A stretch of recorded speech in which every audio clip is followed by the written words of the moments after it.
Graça e paz, irmãos. Irmãos, é sempre uma alegria muito grande estarmos aqui no púlpito da casa do nosso Deus para trazer a palavra, mas também é sempre com um sentimento de muito temor e tremor à própria palavra de Deus e também a esta grande responsabilidade que recai sobre as nossas vidas. E, de fato, Deus, o desejo que há em mim, a minha oração, é que aquilo que Deus ele semeou no meu coração, eu consiga, de fato, passar à igreja e a tantas outras pessoas que porventura venham a acompanhar este culto também, em especial essa ministração da palavra do Senhor.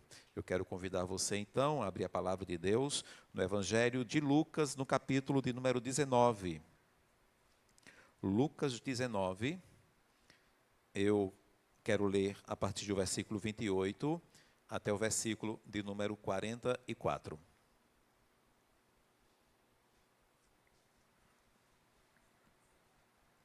E esse texto narra a entrada triunfal de Jesus em Jerusalém.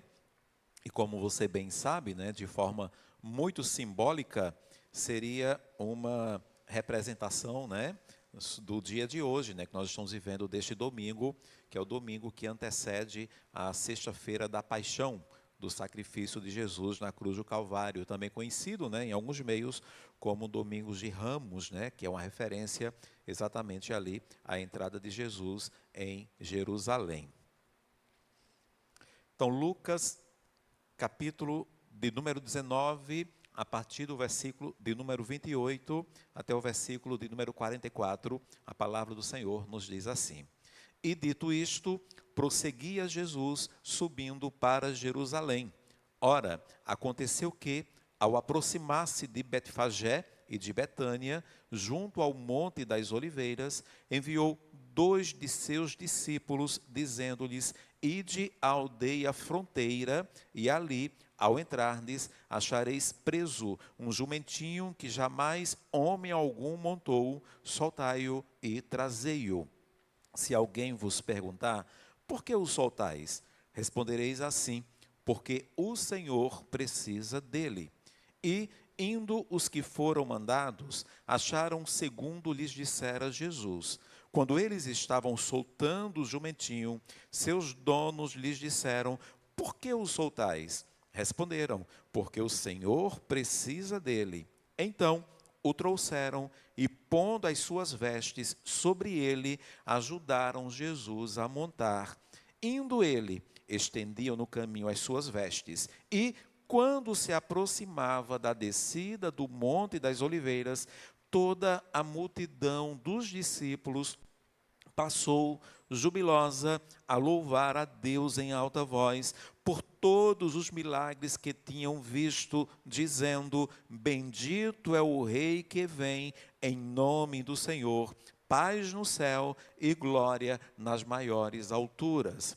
Ora, alguns dos fariseus lhe disseram em meio à multidão: Mestre, repreende os teus discípulos. Mas ele lhes respondeu: Asseguro-vos que, se eles se calarem, as próprias pedras clamarão. Quando ia chegando, vendo Jesus a cidade, chorou e dizia: Ah, se conheceras por ti mesma, ainda hoje o que é devido à paz. Mas isto agora está oculto aos teus olhos, pois sobre ti virão dias em que os teus inimigos te cercarão de trincheiras e por todos os lados te apertarão o cerco e te arrasarão, e aos teus filhos dentro de ti não deixarão em ti pedra sobre pedra, porque não conheceste a oportunidade da tua visitação. Amém, irmãos. Que o Senhor mesmo esteja cumprindo o propósito da sua palavra nesta noite, por meio da pregação da mesma. Queridos, o texto de Lucas, capítulo 19, versículo 28 até o versículo de número 24, apresenta para nós alguns contrastes.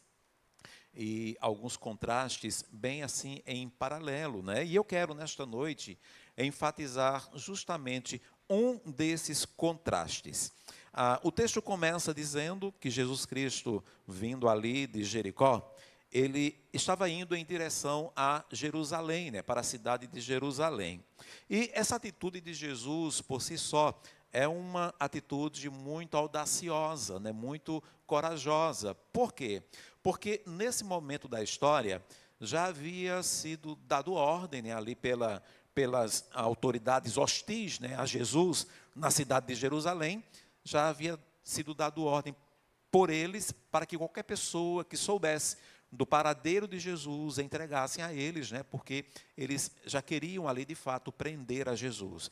Quando Jesus então resolve ir para Jerusalém, ele não só está sendo audacioso, como também ele está sendo muito corajoso, né? Ao invés de se esconder de forma muito amedrontada, ele resolve sim ir para a cidade de Jerusalém, e não apenas isto, mas ele adentra a cidade de Jerusalém de uma forma muito triunfante, né? De fato ali com a multidão, ali alçando ele, inclusive, a um rei, né? Como sendo um rei. E aí o texto também declara que o texto bíblico em si, que esta cidade de Jerusalém era conhecida como sendo uma cidade que era assassina de profetas. O próprio Jesus Cristo, lá em Mateus capítulo 23 e o versículo de número 37, ele mesmo declarou, né, Jerusalém, Jerusalém, que matas os profetas e que apedrejas, né, os que foram enviados. O próprio Cristo, ele traz essa declaração,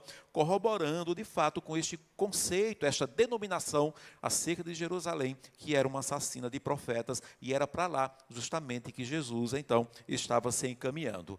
Quando ele está bem próximo a Jerusalém, Jesus Cristo então ele envia 2 dos seus discípulos com uma ordem ali de ir buscar um jumentinho, segundo o texto bíblico, a uma aldeia que era fronteira ali a Jerusalém. Se entende que esta aldeia seria Betfagé, que juntamente ali com Betânia estava a quase 3 quilômetros ali de Jerusalém. E ele dá ordem então a 2 dos seus discípulos para que busquem então este jumentinho. Quando Jesus ele faz isso, ele demonstra aqui algumas coisas com isto. Primeiro, Jesus ele demonstra ali a sua onisciência, porque ele descreve exatamente onde esse jumentinho estaria. Então, com isto, ele demonstra aqui que ele era de fato um Deus onisciente. Outra coisa que Cristo demonstra aqui é a sua autoridade, porque ele pede para que os seus discípulos vão em busca deste jumentinho e ele ordena para que eles tragam este jumentinho até a ele, não é? Tragam esse jumentinho até a sua presença. Ele demonstra também o seu domínio, porque é um domínio, nós poderíamos dizer, sobre o reino animal, né? Afinal de contas, esse jumentinho, ele não for ainda montado por nenhum homem,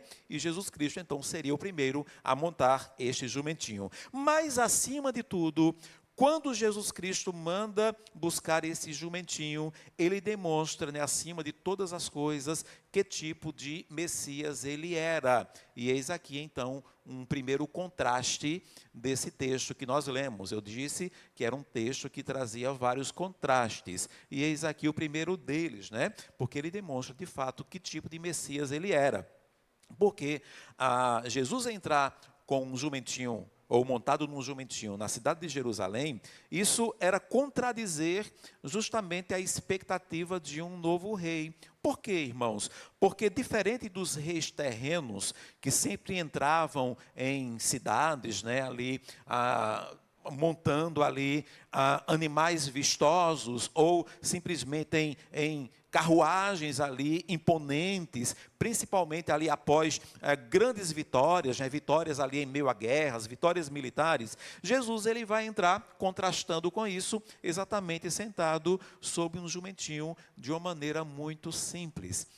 Se ele entrasse numa carruagem, como tantos outros reis, ele demonstraria a sua grandiosidade, como ele seria um homem de guerra. Sentado num jumentinho, ele entra basicamente como um rei da paz, como um homem muito simples, inclusive cumprindo aqui a profecia de Zacarias, capítulo 9, versículo 9, onde está escrito: alegra-te muito, ó filha de Sião, exulta, ó filha de Jerusalém, eis aí te vem o teu rei, justo e salvador, humilde, montado em jumento, num jumentinho, cria de jumenta. Então, quando Jesus Cristo ele adentra Jerusalém, sentado então sobre este jumentinho, ele quebra expectativas, porque ele contrasta ali com a entrada de um rei terreno, mas ao mesmo tempo ele cumpre também esta profecia. E quando ele faz isto, ele mostra que na realidade ele, naquele momento específico, entrando em Jerusalém, ali naquele domingo, especificamente, Jesus Cristo, na realidade, estava mostrando que o seu reino, ele é espiritual, sim, mas também ele estava ali em uma missão de paz. Era uma missão pacificadora e não uma missão de ataque, de guerra, como tantos outros esperavam de um Messias. E aí o texto vai dizer, no versículo 37 e no versículo de número 38, que enquanto ele adentra a cidade, ou ele está bem próximo ainda ali de entrar na cidade de Jerusalém, ocorre então uma grande celebração, uma grande festa, né? Marcos capítulo 11, versículo 9, que é um texto paralelo a esse, deixa bem claro ali, que Jesus Cristo estava vindo com uma grande multidão, que o acompanhava, que o seguia, que via ali e que vinha com Jesus, né, em meio aos caminhos, né? Então foi-se ali criando uma grande multidão, e Jesus Cristo com essa comitiva, ao chegar ali às portas de Jerusalém, ainda no finalzinho ali, né, no pé do monte, no Monte das Oliveiras, ele encontra com uma outra multidão que fazia parte de Jerusalém e que aguardava ali por Jesus Cristo. Marcos, ele vai dizer que a multidão, então,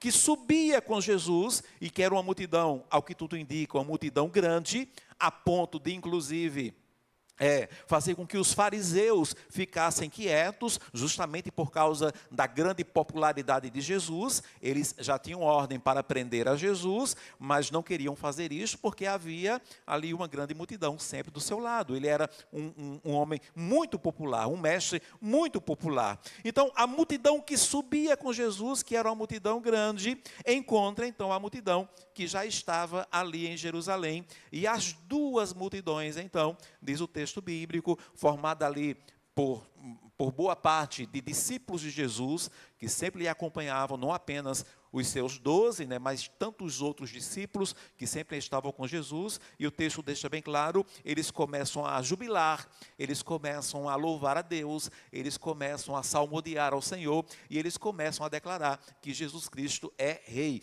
E eles fazem tudo certinho, não é?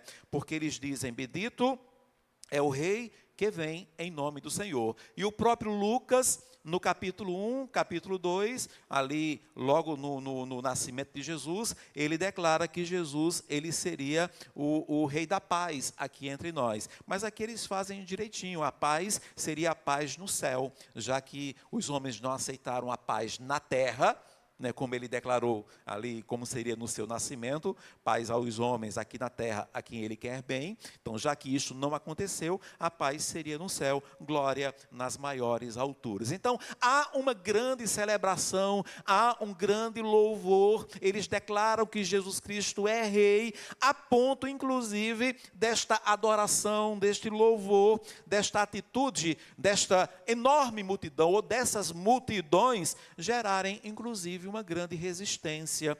O versículo de número 39 deixa bem claro que em meio ali às multidões haviam alguns fariseus, né? Os fariseus que se recusavam a reconhecer Jesus, agora eles queriam também silenciar aqueles que reconheciam a Jesus, aqueles que proclamavam o seu nome. Os fariseus que se recusavam a professar Jesus Cristo, agora também querem silenciar aqueles que estavam professando ali o nome de Jesus. E é então que, diante do pedido dos fariseus, né, os fariseus pedem a Jesus para que ele cale ali os seus discípulos, cale ali aquela multidão, e a resposta de Jesus, então, é uma resposta que declara para eles, né, olha, eu asseguro para vocês, eu deixo muito bem claro que se eles se calarem, se essas multidões se calarem diante de uma verdade que eles estavam declarando, ele diz, as próprias pedras clamarão, né, viriam a clamar. Certamente aqui Jesus está fazendo um uso de um provérbio conhecido na época, provérbio este que também ali é declarado em Abacuque, capítulo 2, versículo 11. E aí o que acontece? Chega então o versículo 41 até o versículo de número 44, né? O texto deixa bem claro que quando Jesus ia chegando, a caminhada de Jesus o leva justamente ali para o lugar mais importante da cidade, o que nós poderíamos chamar de o centro nervoso da cidade. Ele chega justamente em um local da cidade onde ele poderia ali, né, ver de maneira muito clara, ao mesmo tempo, ele via o templo e ele via o sinédrio da cidade. Era o centro nervoso da cidade, era o lugar mais importante da cidade. E, sendo o templo e o sinédrio, era justamente a resistência mais radical ao ministério de Jesus, né? Eram os dois ambientes onde se encontravam ali os homens, né, as autoridades, principalmente religiosas, que eram mais contrárias ao ministério de Cristo. E aí o que acontece? O versículo 41 diz de maneira muito clara que quando Jesus então chega, com toda esta celebração ao seu lado, com todo este louvor, com todo este júbilo, de duas multidões se encontrando, muitos homens reunidos, salmodiando o seu nome, declarando que ele é bendito, que ele é o rei ali, o rei realmente, que ele de fato traria paz ali aos céus, e dando glórias ao Senhor pela vida de Jesus, dando glórias ao próprio Cristo. Quando Jesus ele enxerga este quadro, quando ele olha para a cidade de Jerusalém, o texto bíblico diz então que ele chorou. Ele chorou. E aqui, irmãos, nós precisamos entender uma coisa muito importante. Jesus, ele chorou, de acordo com o texto bíblico, em 3 ocasiões. Jesus, ele chorou diante do túmulo de Lázaro, não é? Jesus, ele chorou ali no Getsêmani. Em especial, nós podemos entender isto ali em Hebreus capítulo 5, versículo 7, nós entendemos que ele também chorou ali no Getsêmani, e Jesus chorou aqui diante da impenitente aqui, a cidade de Jerusalém, justamente aqui neste episódio. Quando Jesus ele chora diante do túmulo de Lázaro, Jesus está diante também de uma multidão que estava ali pranteando justamente ali o corpo de Lázaro. Lázaro já estava ali justamente enterrado, né? Já estava ali no sepulcro já há 4 dias, né? Já estava morto. E quando Jesus chega diante do túmulo, ele está diante de testemunhas. Há pessoas ali do seu lado. Tem uma multidão também chorando, pranteando. E o texto diz que Jesus chorou ali diante do túmulo de Lázaro. Quando Jesus chora ali, no texto original, na palavra grega original, deixa muito claro que aquele tipo de choro, porque existem choros específicos, como é para nós também, no nosso próprio português, existem vários tipos de choro. Naquele choro específico, quando ele chora diante do túmulo de Lázaro, o choro de Cristo é um choro silencioso, é um choro contido, é um choro ali em que não revelava um coração desesperado, até porque Jesus Cristo, ele sabia que Lázaro, ele não estava morto de uma vez por todas, né? Jesus sabia que ele iria ressuscitar. Jesus Cristo, ele sabia o que iria acontecer. Ele chora, mas ele chora em silêncio, é um choro contido. Quando Jesus Cristo está no Getsêmani e ele chora, ali naquela situação, lembrem-se, ele vai com os seus discípulos.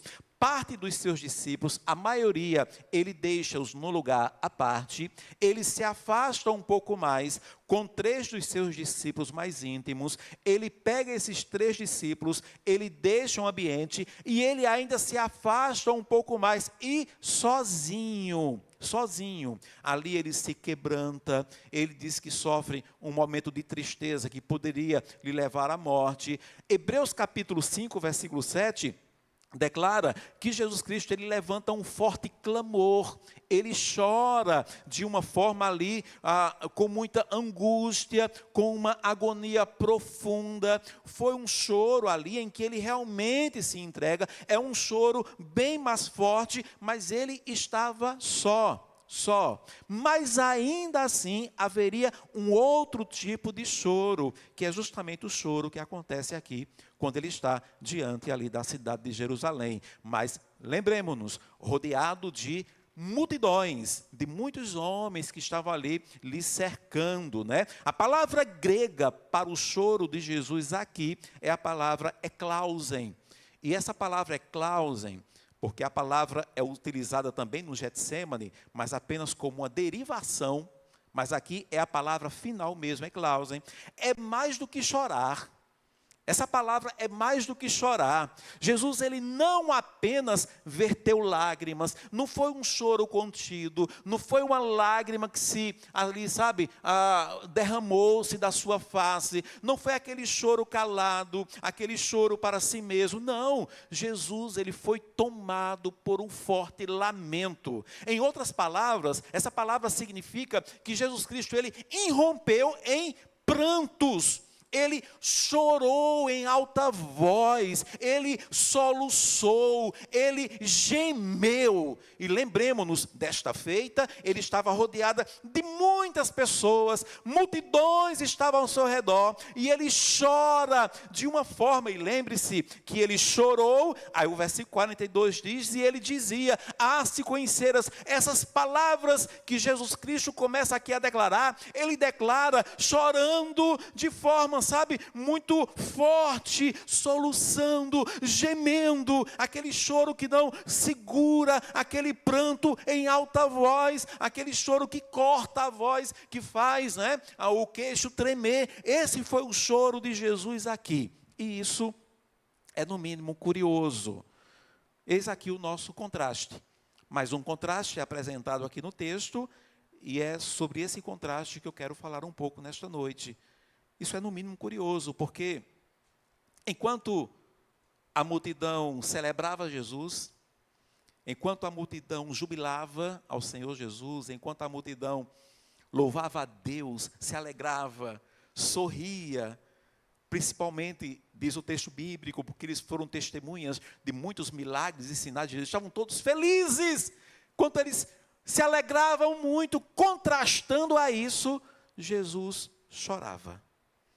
E ele não apenas chorava, mas ele irrompia em prantos. Ele soluçava, ele gemia. Já pensou você fazer uma surpresa para alguém que você ama muito?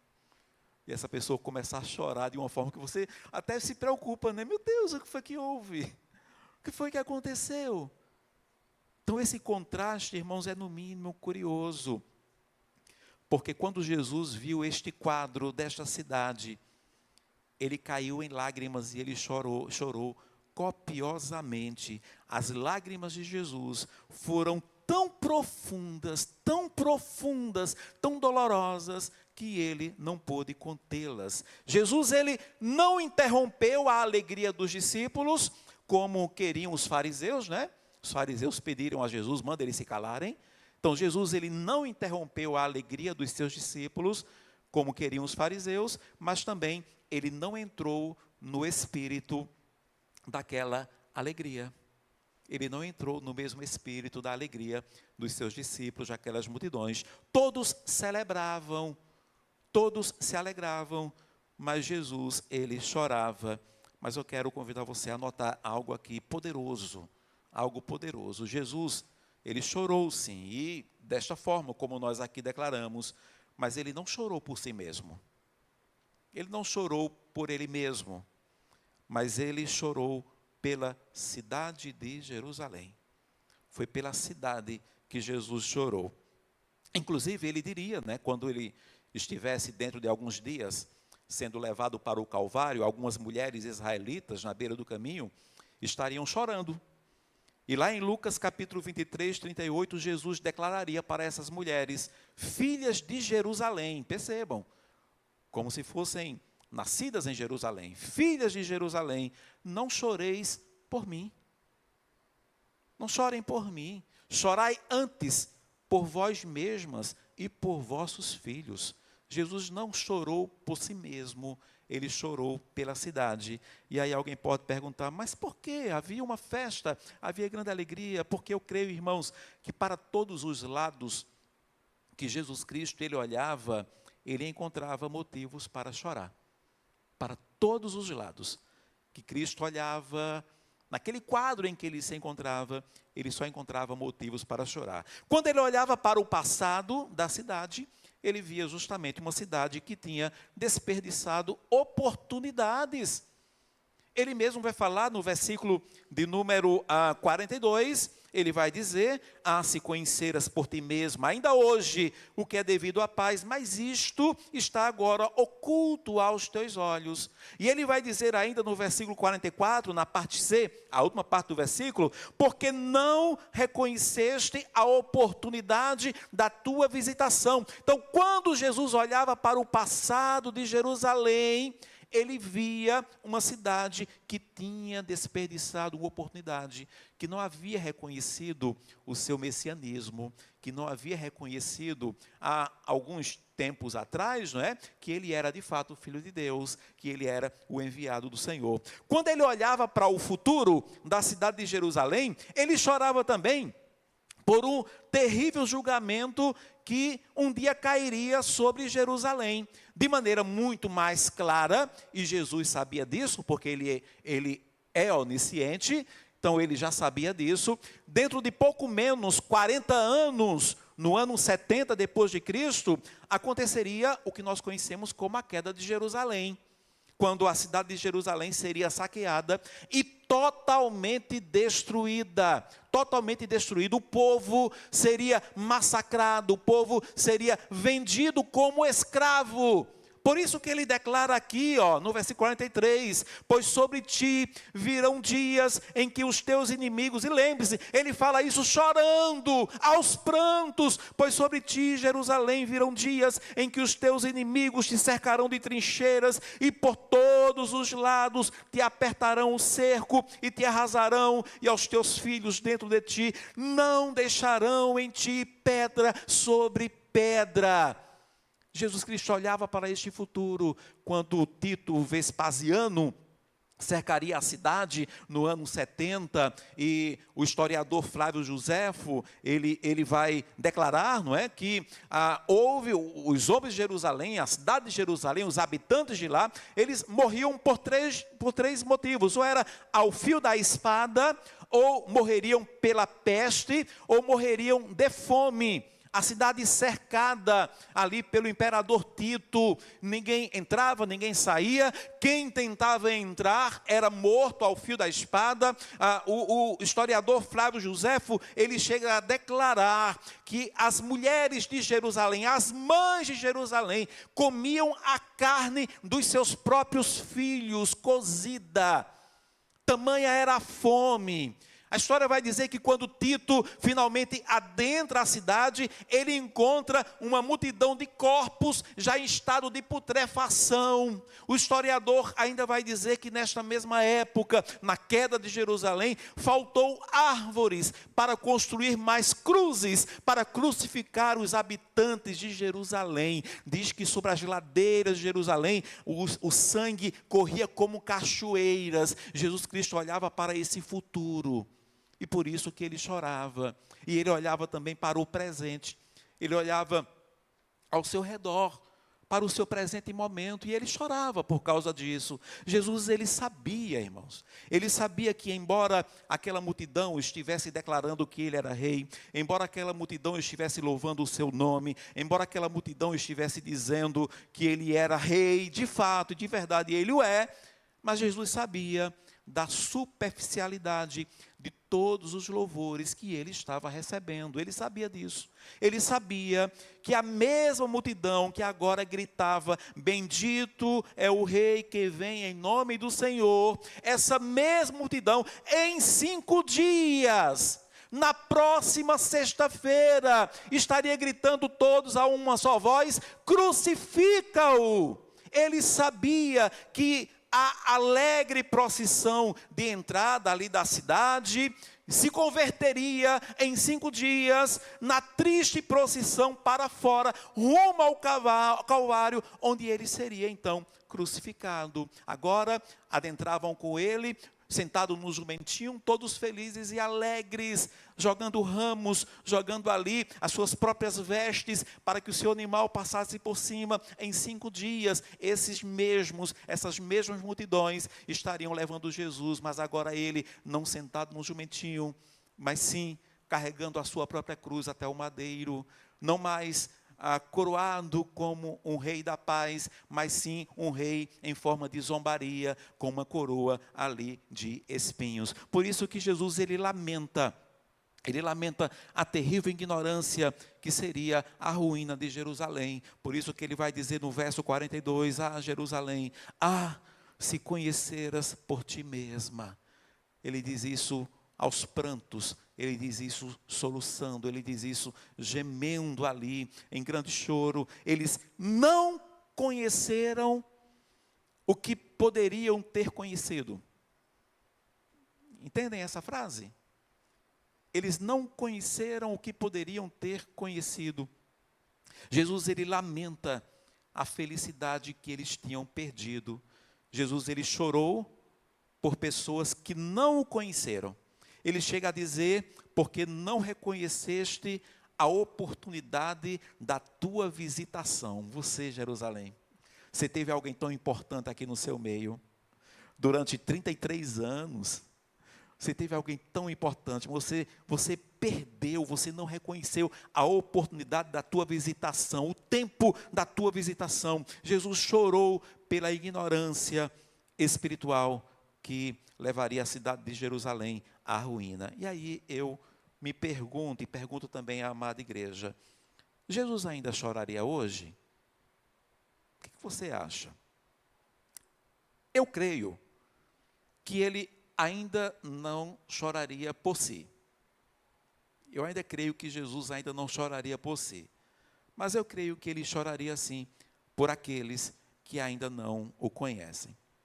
Porque se ali ele viu uma cidade e enxergou a verdade por trás dessa cidade, inclusive o seu triste fim, ele hoje veria vidas que desperdiçam oportunidade de salvação. Ele veria hoje vidas que vivem na superficialidade espiritual. Ele veria hoje vidas que rejeitam o chamado do Evangelho.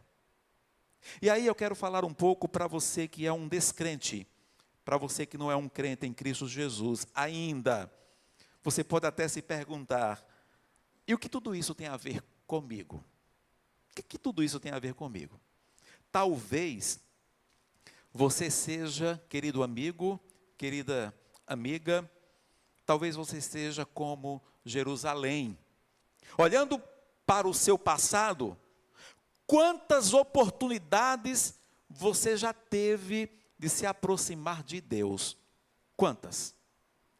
Quantas vezes você ouviu a palavra e você ignorou? Quantas? Olhando para o futuro, a Bíblia ela é clara. Há juízo para aqueles que rejeitam a graça salvadora de Cristo Jesus. Há um juízo, há um inferno preparado para estes que rejeitam a sua graça. E olhando para o presente, talvez você esteja aqui, querido amigo, querida amiga. Talvez você esteja em qualquer outro lugar, mas pelo menos você está acompanhando agora esta mensagem, esta palavra. Você está ouvindo esta mensagem, você está compreendendo esta palavra, mas você ainda está indeciso. Enquanto muitos vivem distraídos, enquanto tantos outros não estão tendo esta mesma oportunidade, Jesus, ele olha para você com compaixão e vai lá, com lágrimas. Ele conhece o seu coração. Ele sabe que sem Ele não há paz verdadeira, não há salvação. Certa vez, reunido com os seus discípulos, Jesus declarou: sem mim, vocês não podem fazer nada, nada. Jerusalém não reconheceu o seu rei. Embora tenha declarado que Jesus era rei, mas de fato eles não reconheceram o seu rei e sofreu as consequências. Mas hoje, querido amigo, querida amiga, você tem a oportunidade de fazer diferente. Jesus, ele não entra mais montado em um jumentinho, mas certamente ele ainda é sim o rei da paz. E Ele chega trazendo paz para você, declarando paz para a tua vida. E Ele bate a porta do seu coração. Ele não vem para condenar, mas Ele vem para salvar. A sua compaixão revela o seu amor. O seu sacrifício na cruz garante o seu perdão. Por isso eu digo a você, que ainda não declara Jesus como seu Senhor, como seu Salvador, que está nesta vida sem eira, nem beira, sem lenço, sem documento, não há esperança na sua vida. Talvez até por esta razão, por este motivo, você está agora diante deste sermão, diante desta palavra. Eu convido a você que deseja mudar, que deseja reconhecer Jesus como Rei e Senhor. Eu convido você então a tomar 3 decisões na sua vida, e eu te garanto, serão as 3 maiores e melhores decisões da sua existência. Primeira delas, reconheça quem Jesus é. Reconheça quem Jesus é. Jesus não é apenas um homem que marcou a história, o calendário humano. Jesus não é aquele que dividiu a história em antes dele e depois dele. Jesus, ele é muito mais do que isso. Jesus, ele é verdadeiramente o Rei. Jesus é verdadeiramente o Salvador prometido. Quando João Batista ouviu, João Batista declarou: eis o Cordeiro de Deus, que tira o quê? Que tira o pecado do mundo. Quando Pedro declarou ali, olhou para Jesus, ele declarou em Mateus 16, ele disse: tu és o Cristo, tu és o Filho do Deus vivo. Hebreus capítulo 1, versículo 2 até o versículo 4 diz que Ele é o herdeiro de todas as coisas, Ele é o resplendor da glória de Deus, Ele é a expressão exata do seu ser, Ele é aquele que sustenta todas as coisas pela palavra do seu poder, Ele é aquele que fez a purificação dos pecados, Ele é aquele que assentou-se à direita da majestade nos céus, Ele é aquele superior a todos os anjos e que herdou o mais excelente nome, este é Jesus.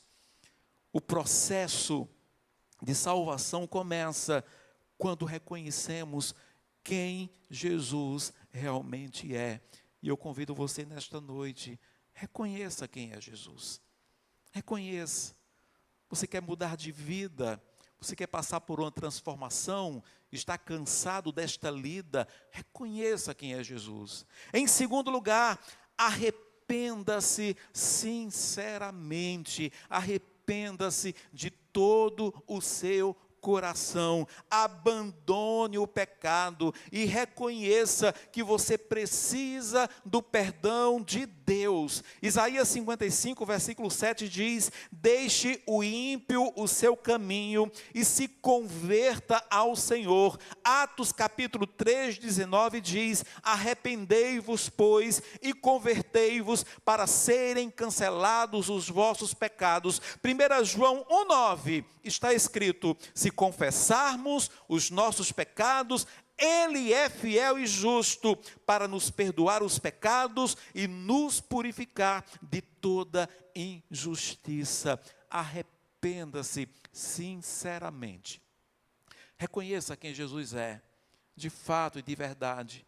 Ele é o seu Rei, Ele pode se tornar o teu Salvador. E arrependa-se sinceramente, corra aos pés da cruz, clame pelo perdão de Deus e pelo que está escrito na sua palavra. Certamente Ele vai perdoar os teus pecados e vai te purificar de toda injustiça. E em terceiro lugar, se você deseja mudar, deseja uma transformação, reconhecendo que de fato Ele é Rei, Ele é o seu Salvador, entregue sua vida a Ele, entregue a sua vida a Jesus. Receba-o como Senhor, confiando totalmente em sua graça, mas é totalmente, de sabe, de todas as formas, sem deixar arestas, sem deixar nenhum campo em aberto, mas confie, sabe, receba-o completamente como o Senhor e confie totalmente em sua graça. Hebreus capítulo 3, versículo 15 está escrito: hoje, se ouvirdes a sua voz, não endureçais o vosso coração. Hoje é a urgência da decisão. Deus não chama para amanhã, Deus não chama para depois, Deus não chama para um futuro próximo ou distante. O tempo de responder é agora, o tempo de se decidir é hoje. Se ouvirdes a sua voz, Deus está falando. Deus fala por meio da sua palavra, como neste momento, eu não sei se é noite para você, eu não sei se é dia, se é madrugada, eu não sei, mas neste momento, agora, a palavra de Deus está falando ao seu coração. E não endureçais o vosso coração. É o maior perigo que existe. O maior perigo não é não ouvir a palavra, é ouvir a palavra e resistir a ela. Não resista à palavra do Senhor, não resista ao chamado de Deus, não resista à voz e ao convite do Senhor Jesus. Ele disse lá em Mateus 11, 28 a 30, vinde a mim, todos os que estáis cansados. Olha aí você que está cansado, que está pensando em desistir de todas as coisas, que não acredita mais em nada, que não tem esperança. É a você que Ele te chama. Vinde a mim, todos os que estáis cansados e sobrecarregados, e eu vos aliviarei. Tomai sobre vós o meu jugo e aprendei de mim, porque sou manso e humilde de coração, e achareis descanso para a vossa alma, porque o meu jugo é suave e o meu fardo é leve. Jesus te chama, Ele te diz: vinde a mim, vinde a mim. Você que está cansado, sobrecarregado, você que está com bronca, que está com problemas, que está com dificuldades, você que está sofrendo, não é você que é perfeito, não é você que tem tudo, é você que não tem nada, que é miserável, pobre, cego e nu. Ele te chama, vinde a mim. Um coração endurecido adia decisões, justifica erros e se acostuma com o pecado. Não endureça o seu coração como Jerusalém endureceu. Não desperdice esta oportunidade. Hoje é o tempo da tua visitação.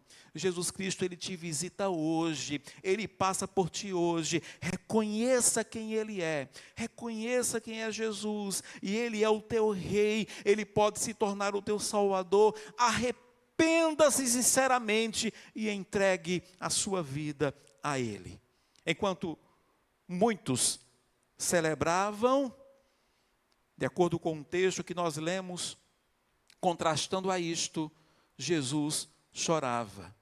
Que hoje não seja mais um dia de lágrimas ali do Salvador por sua vida. Que não seja mais um dia de pranto, um dia de soluços, de gemido, de sofrimento, não por Ele mesmo. Jesus, Ele não chora por si, Jesus, Ele chora por nós. Jesus, Ele chora por ti. Que hoje não seja mais um dia de lágrimas no nosso Salvador, em Jesus Cristo, por sua vida, mas sim um dia de alegria pelo seu arrependimento. Olha o que a palavra diz, e aqui eu finalizo nas palavras do próprio Senhor Jesus Cristo.